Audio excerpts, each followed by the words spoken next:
నమస్తే బోసుకుమరి జగన్మోహన్ రెడ్డి గారు చేసినటువంటి వ్యాఖ్యలు ఇప్పుడు పెను దుమారానికి దారితీస్తున్నాయి. షాక్ గురి చేస్తుంది అనేటువంటి విధంగా చాలా మంది మాట్లాడుతున్నారు. దీంట్లో షాక్ అవ్వాల్సినటువంటి పరిస్థితులు ఏమి లేవు. ఇంతకు ముందు వచ్చినటువంటి ప్రెస్ మీట్లలో కూడా అధికారులు గుడ్డలోడ తెస్తా అని చెప్పేసి మాట్లాడారు. వాళ్ళు రిటైర్డ్ అయినా లేకపోతే విదేశాలు వెళ్ళిపోయినా తీసుకొచ్చి శిక్షిస్తామనేటువంటి విధంగా మాట్లాడారు. ఈ రోజు అయితే ఇంకొంచెం ఒక మెట్టు ఎదిగి మాట్లాడినటువంటి పరిస్థితులు అయితే ఉన్నాయి. టోటల్ గా వెరసి నేను కక్షపూరితమైనటువంటి రాజకీయం చేస్తాను, కక్షపూరితమైనటువంటి పరిపాలన చేస్తాను, ఈసారి అధికారంలోకి వస్తున్నటువంటి విధంగా ఇండైరెక్ట్ గా తెలియజేసినట్టే. ఓకే, ఓన్లీ ఆయన మాత్రమే తప్పట్టాలా? కూటమికి సంబంధించిన తప్పట్టాల్సిన పని లేదా?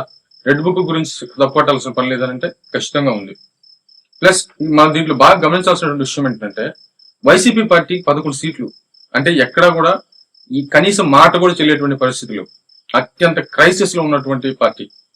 ఒక రకంగా చెప్పాలంటే నాయకులు కూడా ఉన్నటువంటి వాళ్ళు వేరే పార్టీల్లోకి వెళ్ళలేక ఉన్నటువంటి నాయకులు తప్ప అవకాశం ఉన్నటువంటి ప్రతి ఒక్కరు వెళ్ళిపోయారు. అవకాశం లేనటువంటి వాళ్ళు వైసీపీ పట్ల ఆగిపోయారు. రాజకీయంగా రాజకీయంగా ఉండాలనుకుంటే వైసీపీ పట్ల ఉండటమే, లేకపోతే వేరే పార్టీకి వెళ్ళాలన్నా కూడా వెళ్ళేటువంటి అవకాశం లేదు. అంత భయంకరమైనటువంటి పరిస్థితులు వైసీపీ పార్టీ ఉంది.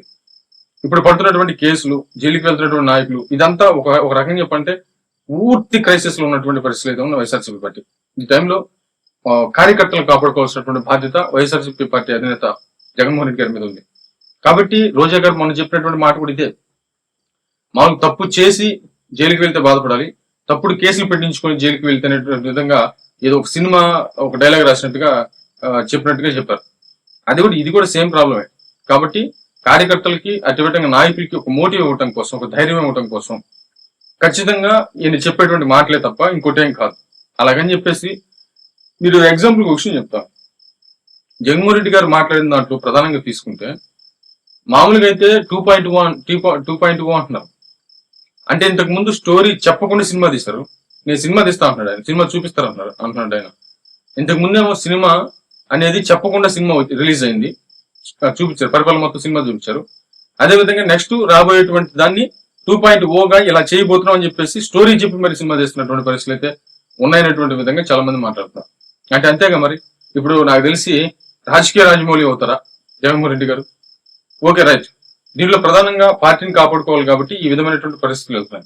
కానీ ఒక అరాచకమైనటువంటి పరిపాలన ఉంటుంది అని చెప్పడానికి నిదర్శనంగా ఆయన పరిపాలన చెప్పొచ్చు అనేటువంటి విధంగా ఆల్రెడీ కామెంట్స్ స్టార్ట్ అయిపోయినాయి. కానీ జగన్మోహన్ రెడ్డి గారు ఈ విధంగా మాట్లాడటం వల్ల వచ్చేటువంటి నెగిటివ్.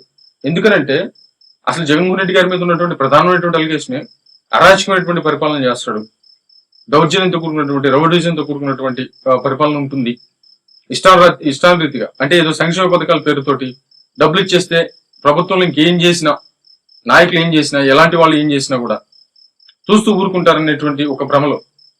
ప్లస్ అది కూడా కాకుండా ఏంటంటే 30 సంవత్సరాల పాటు అంటే జనం మీద ఇంత డబ్బు పోస్తున్నాడు కదా, కాబట్టి ఆయన ఓడిపోయేటువంటి పరిస్థితిలో ఉండవు. 30 సంవత్సరాలు ఖచ్చితంగా సీఎం ఉంటాడు. కాబట్టి తద్వారా మనం ఏమైనా చేయొచ్చు అనేటువంటి విధంగా అంటే ఆ పార్టీలో ఉన్నటువంటి వాళ్ళు కూడా విచ్చలవిడిగా రెచ్చిపోయారు. కానీ ఒకసారి ఓడిపోవడంతో మొత్తం బయటకు వస్తున్నాయి. విచ్చలవిడిగా ప్రవర్తించడంతో మరి చట్టం చూస్తూ ఊరుకోదు కదా, ఇష్టం వాళ్ళు కూడా అట్లాగే చట్టరీత్యా ముందుకు వెళ్తున్నటువంటి పరిస్థితులు ఉన్నాయి. విపరీతంగా అందరి మీద కేసులు పెడుతున్నాయి. ఎగ్జాంపుల్ చెప్తున్నాం, వంశీ గారు మాట్లాడినటువంటి మాటలు మనం పరిగణలోకి తీసుకోగలుగుతాం. బోర్గడ్డ అనిల్ అనేటువంటి వ్యక్తిని మాట్లాడిన మాటలు మనం పరిగణలోకి తీసుకోగలుగుతాం. శ్రీరెడ్డి అనేటువంటి మాట్లాడినటువంటి మాటలు మనం పరిగణలోకి తీసుకోగలుగుతామా? ఇట్లా ఎంతో మంది, ఒకరు కాదు ఇద్దరు కాదు, కొన్ని వందల మంది దళితుల్లో చాలా మంది చనిపోయారు. ఎస్సీ ఎస్టీ అట్రాసిటీ కేసు పెట్టించుకున్నారు, ఎస్సీల మీదే కేసు పెట్టినటువంటి పరిస్థితులు ఉన్నాయి. ఇట్లా చెప్పుకుంటూ పోతే ఎస్సీలు ఎంతమంది చనిపోయారు, అట్లాగా ఎంతమంది చంపబడ్డారు, కొన్ని వందల మంది చంపబడ్డారు టీడీపీకి సంబంధించినటువంటి వాళ్ళు. నెట్ రోడ్డు మీదే మర్డర్లు జరిగినాయా? అసలు ఇంకా చెప్పే పరిస్థితి లేదు. చివరికి ఒక ఎంపీని తీసుకుని వెళ్ళి అధికారంలో ఉన్నటువంటి ఎంపీని తీసుకుని వెళ్ళి జైల్లో హింసిస్తే ఇంతవరకు గతి లేదు.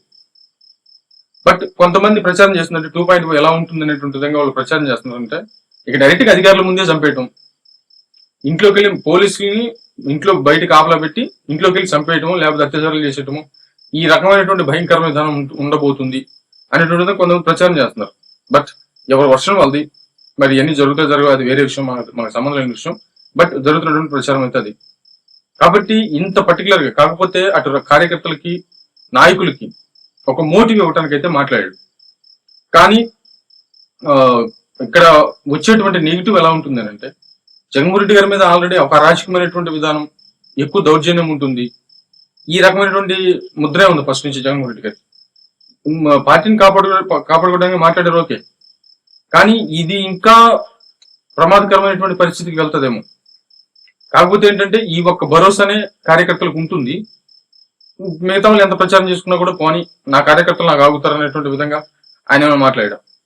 కానీ ఒకటైతే క్లారిటీ, నేను ఫైనల్గా చెప్తున్నాను, ఇంతకు ముందు సినిమా అనేది చెప్పకుండా 5 సంవత్సరాలు సినిమా చూపించారు.